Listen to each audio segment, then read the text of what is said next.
Dua TNI AL penembak bos rental mobil divonis penjara seumur hidup dan dipecat dari militer.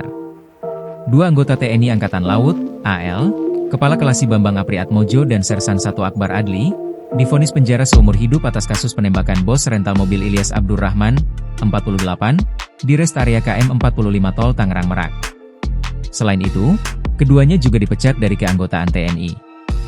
Keduanya terbukti secara sah dan meyakinkan melakukan tindak pidana pembunuhan berencana dan penadahan mobil. Vonis tersebut dibacakan oleh Ketua Majelis Hakim, Letnan Kolonel, CHK, Arif Rahman di Pengadilan Militer 208 Jakarta, Selasa, 25 Maret 2025. Terdakwa 1 dan terdakwa 2, Bambang Apri dan Akbar Adli, pidana pokok penjara seumur hidup serta diberhentikan dari dinas militer, ucap Ketua Majelis Hakim ketika membacakan vonis.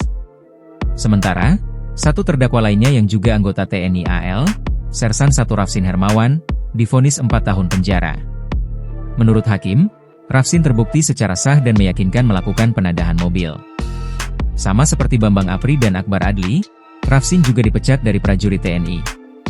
Terdakwa 3, Rafsin Hermawan, pidana pokok 4 tahun penjara dan diberhentikan dari militer, ungkap Arif. Diketahui, ada 3 terdakwa dalam kasus ini yang seluruhnya merupakan anggota TNI AL. Ketiganya yakni Kelasi Kepala Bambang Apriatmojo, Sersan 1 Akbar Adli, dan Sersan 1 Rafsin Hermawan. Bambang Apriatmojo dan Akbar Adli dituntut penjara seumur hidup. Keduanya diyakini bersalah melakukan pembunuhan berencana dan menggelapkan mobil Ilyas Abdurrahman. Sementara itu, Rafsin Hermawan dituntut 4 tahun penjara. Dia diyakini bersalah melakukan penadahan mobil. Bambang dan Akbar bersalah melanggar pasal 340 KUHP Yungto pasal 55 ayat 1, pertama KUHP tentang pembunuhan berencana. Sedangkan Rafsin Hermawan bersalah melanggar pasal 480 pertama KUHP tentang penadahan Jo pasal 55 tentang penyertaan tindak pidana ayat 1, pertama KUHP. Bambang Apriatmojo juga dituntut membayar restitusi Rp209 juta kepada keluarga korban penembak Ilyas dan Rp146 juta untuk Ramli.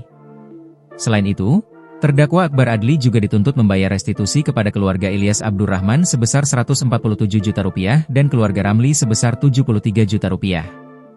Untuk terdakwa Rafsin Hermawan diwajibkan membayar restitusi kepada keluarga Ilyas Abdurrahman sebesar Rp147 juta dan keluarga Ramli sebesar Rp73 juta. Download Tribun X sekarang, menghadirkan lokal menjadi Indonesia.